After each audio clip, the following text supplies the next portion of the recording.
आत चरावे, चाले गेले विसरून जावे, पुढे पुढे चालावे, जीवन गाणे गात चरावे, जीवन गाणे गात चरावे. ओम नमो ओंकारेश्वर देवताय नमः. ओम नमः शिवाय. ओम नमः शिवाय. अवधूत चिंतन श्री गुरुदेव दत्त.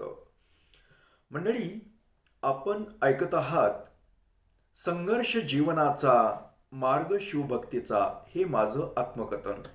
आणि या आत्मकथन भागामध्ये आपलं सर्वांचं हार्दिक स्वागत. मंडळी, मागील भागामध्ये आपण ऐकलं ज्यावेळेस तानाजी तानाजी न जी मनामध्ये त्या बाईविषयी जी घेतलेलं येड, आणि मी काय बातचीत केली त्याच्यामुळं खूप टेन्शनमध्ये आला आणि त्या बाईचं काहीतरी करायचं, हा विचार त्याच्या मनामध्ये, आणि आपल्या बाबत का असं झालं, मी एवढं निर्मळ प्रेम केलं, मी एवढं निर्मळ मनानं प्रेम करत असताना हिनं असं का करावं, मला धोका का द्यावा, हा विचार त्याला सतत संतावत होता. आणि आता काय झालं होतं, मी त्याच्याकडे गेलो, समजा आम्ही आलो होतो तिकडून, पण परत त्याच्या घरी गेलो होतो आणि कुणी नव्हतं घरी. दुपारच्या वेळी शांत, 1-2चा असेल दरम्यान वेळ.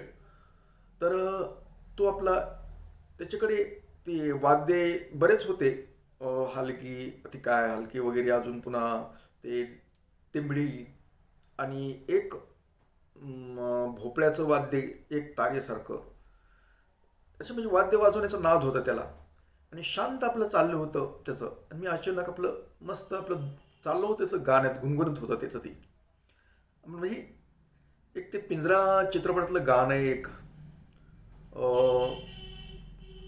माझ्या काळजाची तार कुणी छेडली, कशी नशिबान थट्टा आज मांडली, माझ्या काळजाची तार कुणी छेडली, कशी नशिबान थट्टा आज मांडली. ते असं चाललं होतं त्याचं, त्याच्या धुंदीत होता ते, म्हणजे एकंदरीत तो निराशेमध्ये होता. आणि एकदम मी अचानक गेलो आणि ते माझी सावली थोडंसं जाणवली त्याला दरवाजात, की त्यानं वर बघितले, की त्यानं गप्प झाला. गप्प झाला. तर मग बसलो. मग मी आता त्याला खुलवण्यासाठी मी दुसरं गाणं म्हणलं चालू केलं. त्यानं तसं म्हटलं तर मी गाणं म्हणायला चालू केली. या जन्मावर, या जगण्यावर शतदा प्रेम करावे, या जन्मावर, या जगण्यावर शतदा प्रेम करावे, शतदा प्रेम करावे, शतदा प्रेम करावे, या जन्मावर. बसला गप. म्हणजे एकंदरीत त्याचं निराशा वगैरे हे बघून मी आपलं गुणगुण, जेणेकरून त्याला खुलवायचं होतं मला.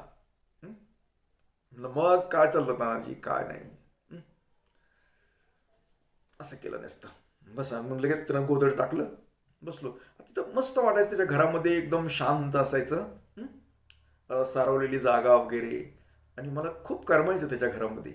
घर साधं सिंपलच होतं, झोपडीच होती, म्हणजे एवढं काय असं नव्हतं, पत्रे वगैरे, पण खूप छान वाटायचं त्याच्यात. एक साधं सिंपल, त्याची पण टापटीप खूप होती ना त्याची, एक मस्त टापटीपमध्ये सामान ठेवायचं. तसं माझं नसायचं, अस्तव्यस्त पडलेलं असायचं माझं, पण ती त्याची टापटीप खूप चांगली होती.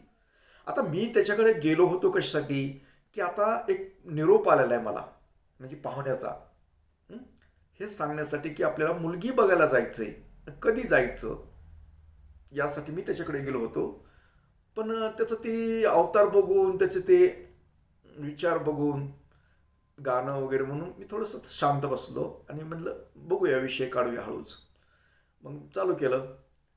म्हणलं मग आता झालंय का नाही, डोक्यातलं गेलंय का नाही, म्हणजे खुळ म्हणलं का बसलंय तीच म्हणलं. माझ्या काळजातली तार कुणी छेडली? हा, कुणी छेडली रे म्हणलं? माझ्या काळजाची तार कोणी छेडली? काय येडाय राव म्हणलं. एका बाईसाठी इतकं वेडा झालास म्हणलं तू. हं? काय? अरे अरे, ही जन्म दिलाय देवानं. हं? एखाद्यावर प्रेम करण्यापेक्षा आपल्या जीवनावर प्रेम करणं, या जन्मावर प्रेम कर, स्वतःवर प्रेम कर म्हणलं. असल्या भानगडीत कशाला घुसला रे येड्या? हा? अरे स्वतःवर प्रेम, आपल्या कलेवर प्रेम कर म्हटलं. तुला टेन्शन नाही येणार. अरे ऐक, लेकर बाळा आहे तुला, मी त्या दिवशी तुला समजावून सांगितले मागं बी, तुझ्या लक्षात काय येत नाही म्हटलं. हं? लगेच त्यानं विषय काढला. मला खूप टेन्शन आलंय, मला असं का करावं तिनं. मग मी त्याला लेक्चर झाडायला चालू केलं. हे बघ तानबा, मी तुझ्यासाठी काय करू शकतो सांग. मी तू केलं का नाही, मी तिथपर्यंत आलो का नाही, आलो का नाही म्हटलं. मग तुझ्यासाठी करतोय ना प्रयत्न, पण ती आता समजा ती व्यक्ती नाही तशी, तर कशाला प्रयत्न करायचा रे बघा. उगच काहीतरी आपलं हातानं आपल्या अंगावर चिक्कल ओढून कशाला घ्यायचा म्हटलं. म्हणून नको. नाही पण येऊ का गुरु, त्या व्यक्तीला शिक्षा झालीच पाहिजे, कारण माझं जीवन बर्बाद केलंय. झालं अजून पहिल्यासारखं तिथंच आला. मग त्याला समजावून सांगायला चालू केलं. हे बघ तानबा, एक लक्षात घ्यायचं म्हटलं, तुझं जर खरं खरं खरं प्रेम असेल ना, तिथे वासना नसेल ना, आणि तुझं खरंच स्वच्छ प्रेम असेल, तर तुझा जो प्रेमाचा घात झालाय ना, घात म्हणजे विश्वासघात म्हणतो मी त्याला, तुझा विश्वासघात केलाय ना त्या व्यक्तीनं, तुझ्या प्रेमाचा विश्वासघात केलाय ना, त्या व्यक्तीला शिक्षा जरूर होते. तू शिक्षा द्यायची गरज पडत नाही, तुला कुठला मंत्र करायची गरज पडत नाही, तुला काही करायची गरज नाही, काहीच करायचं नाही. कशाला पाप घेतो तू? मी असं येऊ करेंगे आणि तेऊ करेंगे, काही करायची गरज पडत नसते रे. हे बघ, मी या मताचं तुला तर माहित आहे ना, विनाकारण कुठल्या व्यक्तीला कुठलाही त्रास असू दे म्हटलं, हेच म्हणून नाही, तुझ्या प्रेमाचाच म्हणून नाही, विनाकारण कुठल्याही व्यक्तीला जर कोणी त्रास देत असेल, त्याचा कसलाही दोष नसेल, तर देवापाशी न्याय असतो म्हटलं. तो न्याय बरोबर करतो, फक्त वेळ लागतो थोडा. कारण देवाला काय असतं, खूप कामं असतात ना म्हटलं. सगळ्याचं बघायचं असतंय, आपला नंबर कधी येतो काय सांगता येते. तसा तुझा नंबर यायला वेळ लागेल, पण तुझं काम होईल. फक्त तुझं प्रेम शुद्ध असलं पाहिजे.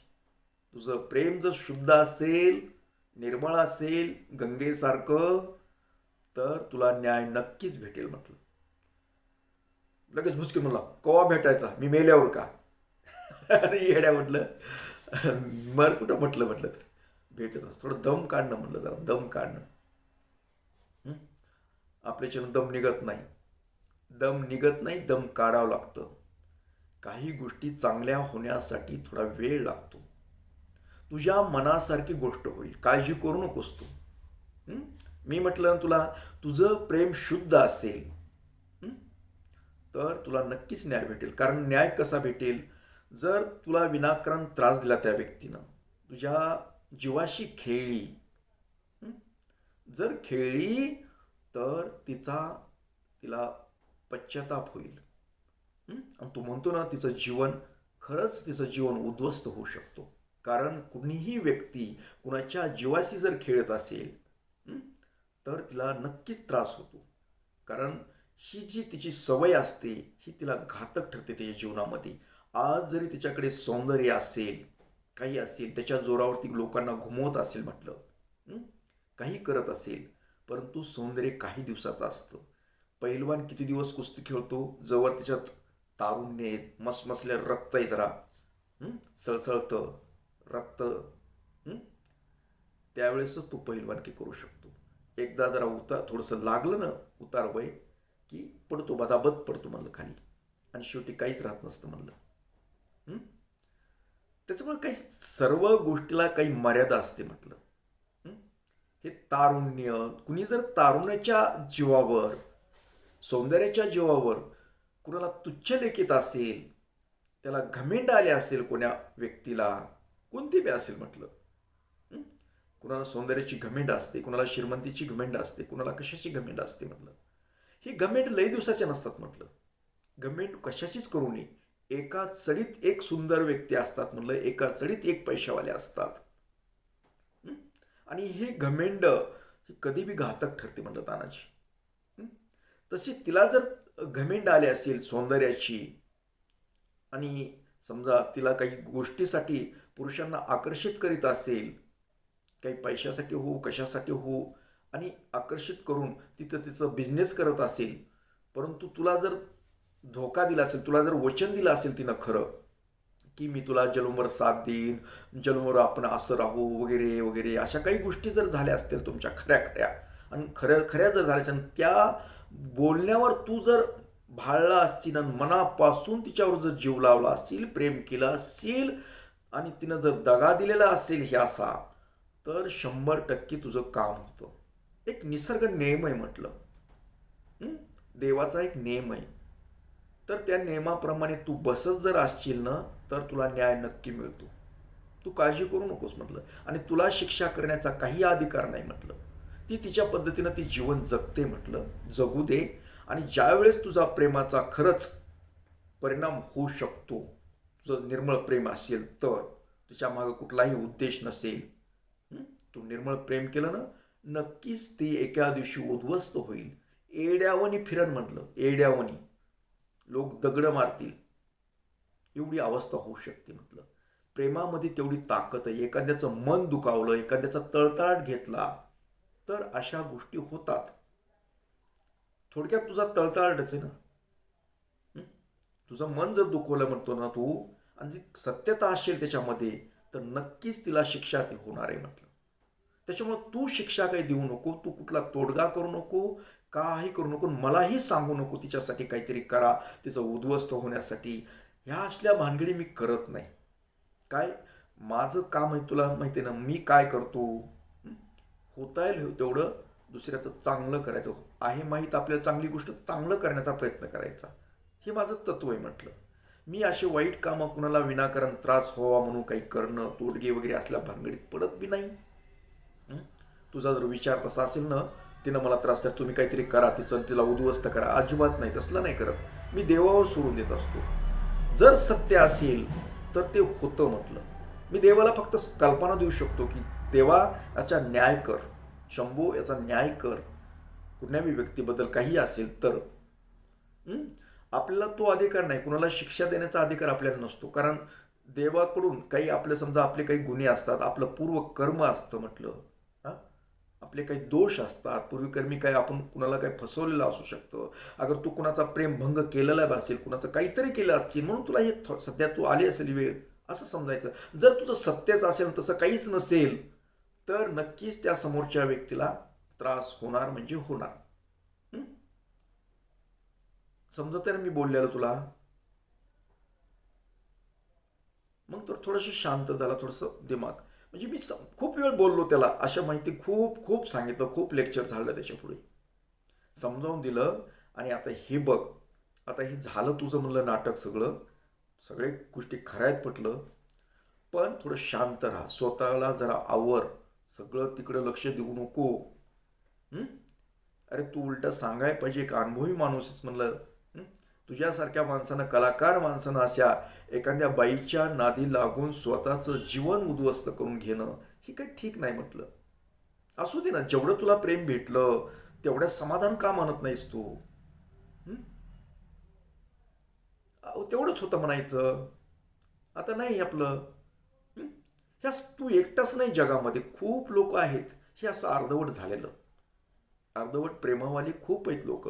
काही दिवस चालतं, काही दिवस पुन्हा मोडतं, काही असतं त्याला काही अडचणी असतात, कुणाला ह्याला असू शकते, त्याला असू शकते, तिला असू शकते, काही ना काही व्यत्यय असू शकतो, त्याच्या मागचे कारण अनेक असतात म्हटलं. तसं तुझं बी कारण काय असू शकतं, ते तुला सांगितलं. तर त्याच्यामुळं ही डोक्यातली काळ जरा खुळी सगळी झालेली त्याच्या, हे डोक्यामध्ये आहेत ना जरा माकळ्या, ते काढून टाक म्हटलं, आणि थोडं शांत हो. जरा स्वतःच्या प्रपंचावर लक्ष दे, चांगलं काम कर चांगलं कुठंतरी, आणि जरा मुलाबाळांचा बायकोचा विचार कर, थोडं ती काढ म्हटलं. बस झालं म्हटलं आता.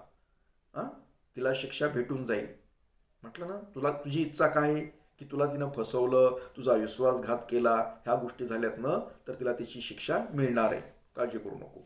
मग हे असं एवढं बोलल्यानंतर मग थोडासा खुल्ला. मग म्हणलं मग काय चहा करायचा का काही. म्हणलं चहा करूच ना म्हणलं. अरे चहा प्यावं लागली, या गोष्टीवर तर चहा प्यावंच लागते म्हणलं, कारण मला तुला माहित नाही चहाची तर पिवा नाही म्हणलं मी.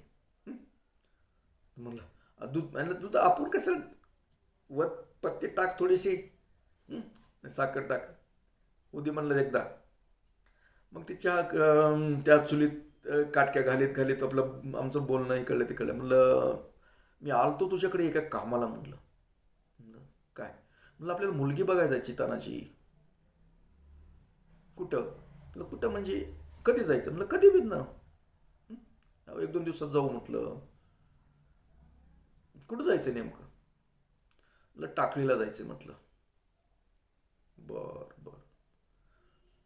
मग निरोप दिलाय का. म्हणलं आलाय म्हणले, आपण तिकडे होतो त्यावेळेसच आलेला आहे म्हणलं. निरोप सांगितलं पण आपल्या जाणव झालं नाही म्हटलं. जाऊन येऊ ते बघू. मला तर वाटतंय काही आपला उपयोग होणार नाही, कारण माझं मन सांगतंय. पण कसं आहे म्हटलं, आता घरचे लोक अगर काय होईल म्हटलं, नाही गेलो तर म्हटलं गैरसमजून पोरगी बघायला पण जात नाही. मग याला काय व्हायचं अजून डोक्यात काय अजून वाटतंय, म्हणून ते त्यांच्या घरच्याच्या याच्यासाठी म्हणून मला जायचंय म्हटलं. आपण येऊच जाऊन म्हटलं. हा मग जाऊत की हा जाऊत म्हटलं. उद्या परवा कधीतरी बघूत म्हटलं. असं म्हणलं. मग इकडल्या तिकडल्या आमच्या गप्पा वगैरे झाल्या दुसऱ्याही. जरा त्याच्या त्या माइंडमध्ये जे खेळत होतं त्या बाईचं घुंगरू, ते जरा थोडंसं फ्रेश केलं, जरा काढून टाकलं त्या गोष्टी इकडून तिकडून बोलून बोलून. आणि मग आमचा एक निर्णय ठरला. जाताना काही वेळ बसलो आणि म्हटलं की आता कधी जायचं. मग ठीक आहे म्हणलं, उद्या जाऊया. बरं बरं. मग आम्ही उद्याच्या तयारीनं मस्त, मी घरी आलो, मग माझं कामं भेटले आणि उद्याच्याला जायचं ह्या हेतून मग तयारी केली. आपलं काय तयारी करणार आम्ही, आमचं डोंबलं काय, आपलं एक ड्रेस मस्त त्याला इस्त्री वगैरे केली. टापटीपमध्ये राहणीमान बी होतं माझं थोडंसं, म्हणजे केस राखण्याची पद्धत माझी पहिल्यापासूनच आहे, फक्त दाढी नव्हती राखत मी. केस मी पहिल्यापासून खूप राखतोय मी. तर मग आपलं स्टाफ टेप मस्त गेलो. आणि मग सकाळच्या नियमाप्रमाणे आम्ही निघालो आलो.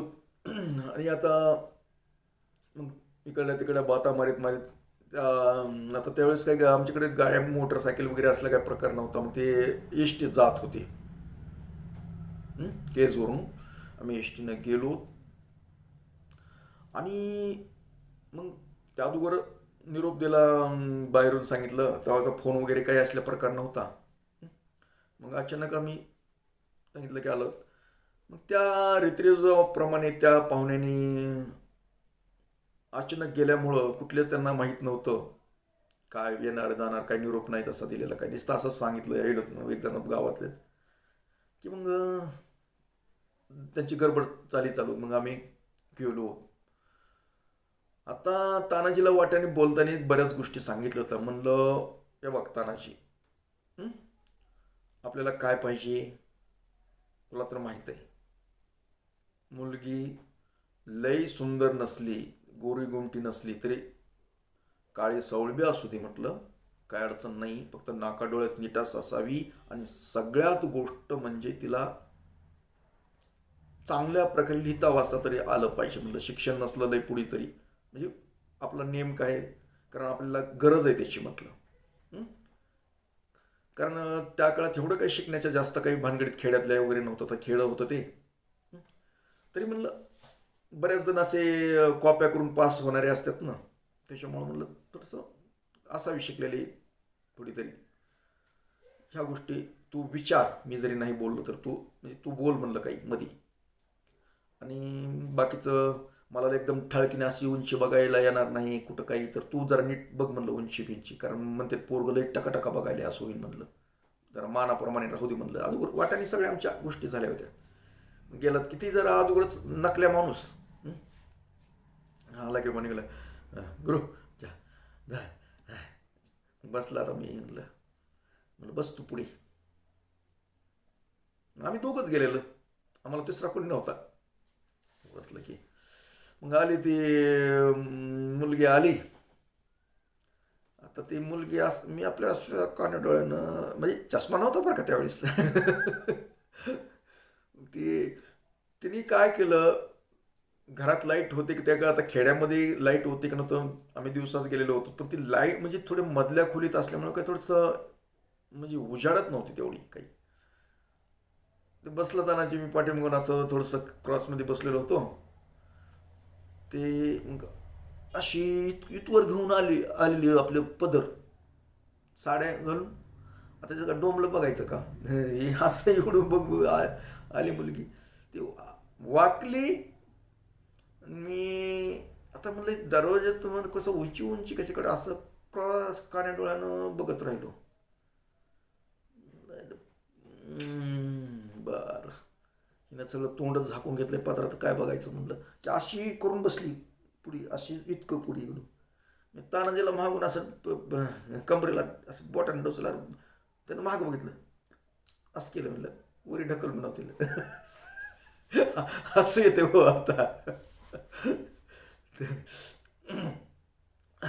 लगे असताना म्हणलं आका ती पदर घ्या ना थोडा वरी. त्याला एक आका म्हणायचं, मी जसं ताई म्हणतोस ती आका म्हणायचं कार्यक्रम आहे त्याचा. मग त्यानं मग तिची आई असं इकडे साईडला बसलेली होती. ती म्हणते माय तुला पदर थोडासा माग घे. पूर्ण आपलं नुसतं केलं नाही असं केलं, आणि ती असा पदर घेऊन कानावून माग घेतला, तरी बी कपाळ झाकलेलंच. आता मी असं आता टाका मी बघायला नाही गेलं, कारण ते पलीकडे एक दोघं जण त्यांच्या घरातलेही बसलेले होते. आणि मग काय बघावं म्हणून आपलं कारण डोळ्यानं असं बघतोय. तानाजी आपलं विचारतोय.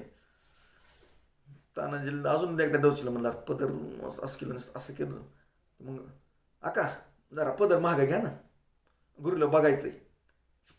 हा आता काय अवघड आहे खटकने. मग ती पोरगी असे डोळे करून ती समोरासमोर काय बघायला गेली. ती खाली मान घालून आधी वाक देऊन, पण ती पदर ती घेतला थोडासा माग बघितलं. म्हणलं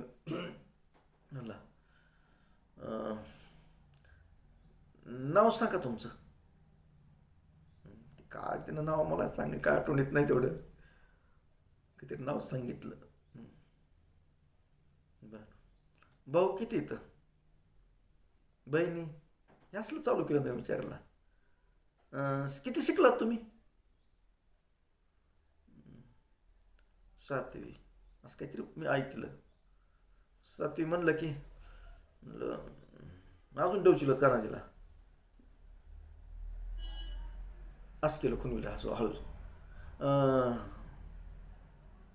त्यानं म्हणलं काढा ना. मग आम्ही काय केलं होतं, माझ्याकडे हमेशा एक स्तोत्र वगैरे अशा गोष्टी खिशामध्ये असायच्या ना, काही ना काही पुस्तक छोटं तरी वाचायला कुठं असं म्हणजे असायचं. हळूच काढलं, दे पुढे जगड दिलं आणि ढकल म्हणलं हे वाचा बरं आका. आता मला वाचती कसं हे एक बघायचं होतं, आणि तिचा आवाज ऐकायचा होता.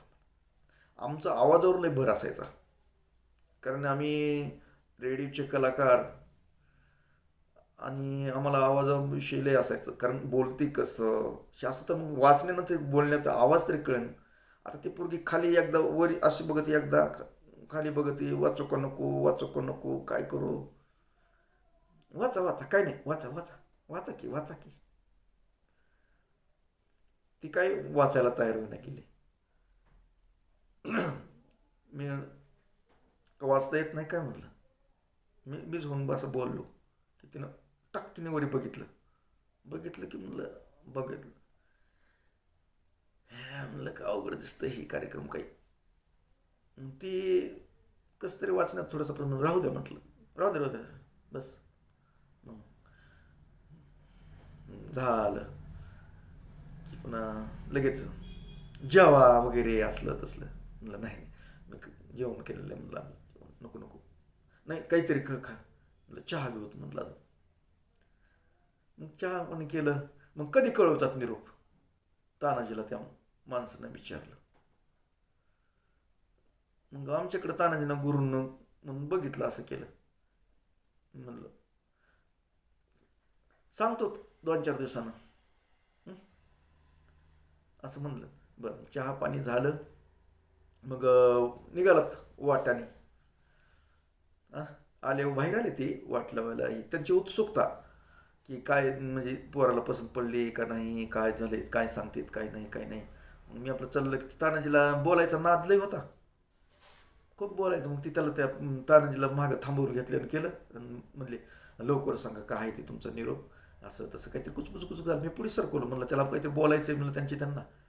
मग आपलं पुढे सरकवलं मी. मगच आलं आम्ही आपलं आपले आलो. ते ते टमटम काहीतरी होतं त्याच्यात बसून पुन्हा गेलो होतो, आलो महागारी. काही ते इष्टीचा काही टाईम वगैरे नव्हता. चालू म्हणलं काय म्हणायचं तरी. म्हणलं नाही, म्हणले निरोप कधी देतात, काय होतात, आवडली का नाही सांगा, काय कधी यावं आम्ही, असं तसं म्हणत होते. काय म्हणत होते म्हणलं तानाजी, हे बघ, पहिली गोष्ट म्हणलं तू निरोप, आपण एखाद्याच्या लेकराला नावं ठेवायचे नाहीत, ते त्याच्या जागावर चांगलंही म्हटलं, पण आपल्याला जे पाहिजे तसं काही नाही म्हटलं. काय, कारण आपल्याला थोडंसं धट पाहिजे म्हणलं. ती लईच आतीच लाजत होतं म्हणलं. इतकं बी लाज नसावी ना म्हणलं. थोडंसं या समोर खाली किती मान घातली रे म्हणलं. थोडंसं वर कसं बघायचं म्हणलं, ते अर्धवट म्हणलं. आणि ते बोलायला बी दबकायला लागलं म्हणलं. नाव बी किती निवळ नाजूक. काय एवढं नाही, थोडंसं बोलणार असं म्हटलं. बोलणार ते एवढं म्हणजे असं नाही म्हटलं. म्हणजे मग काय म्हणायचं त्यांना. म्हटलं काय नाही म्हणलं, निरोप सांग म्हणलं. म्हणजे नाही म्हणू, म्हणजे नको म्हणून सांगितले म्हणून असं सांगायचं. म्हटलं काय तुझ्या पद्धतीने तू काय सांगायचं सांग, पण आपल्याला नाही म्हणलं पसंत. आपण काय झालं त्याचं, काय झालं म्हणजे अरे उंची कमी म्हणलं त्याची. तुम्ही कसं बघितली म्हणलं. त्या दरवाजा त्या मेडकं होतं का म्हणलं, त्या मेडक्यापासून अशी वाकून आली की मी अंदाज काढला, समजा इतकी वाकली असं 4-5 इंच वाचली. मग मेडक्याचा अंदाज काढला मी. मेडक्यापासून जाऊन म्हणलं बघितलं, असं केलं, अंदाज काढला. मग माझी किती फूट आहे उंची, मग इतकी. मग मी त्याच्यावर अंदाज काढला ही किती फूट लागते. हे माझ्या म्हणलं खांद्याच्या खाली येईल ना म्हणलं. एवढी कमी असते का म्हणलं, मला उंच पाहिजे म्हणलं. आहे आपल्या माझ्यासारखं उंच पाहिजे म्हणलं. इतके नसले तर थोडीशी कमी असते, बायाची उंची कमी असते म्हणलं. पण बघ ना म्हणलं किती लय कमी म्हणलं. बुटकी थोडीशी म्हणलं, बुटकी नको आहे म्हणलं. बुटकी बी तेवढी धटपट नाही म्हणलं. ते म्हणजे असे बिंदास्त नाही म्हटलं. बरं ठीक आहे म्हणलं. असं म्हणलं तर आलं तर आमच्या गावाकडे. झालं आमचं. ती एक पोरगी पहिली तर आम्ही बघितली अशा पद्धतीनं. आता पुढे बी अजून म्हणलं कुठं जायचंय, कुठं गेलात, मग काय बघितल्या काय या गोष्टी आपण ऐकणारच आहोत. आमचा मुली पाहण्याचा कार्यक्रम. अजून मध्येच तानाजीचं अजून काय निघालंय ते पण पाहायचंय आपल्याला. कारण तानाजी हा माझ्या बऱ्याच वेळेस दुसरा मित्र कोण आलता का माझ्या दुसऱ्या मुली बघताना, हे पण ऐकायचं. म्हणजे गंमत चिंमत बऱ्यापैकी आहेत. तर मंडळी आजच्या भागापुरतं एवढंच, आणि परत भेटणारच आहोत पुढील भागामध्ये. तोपर्यंत मंडळी ओम नमः शिवाय, जय हिंद, जय भारत, सुखी राहा आणि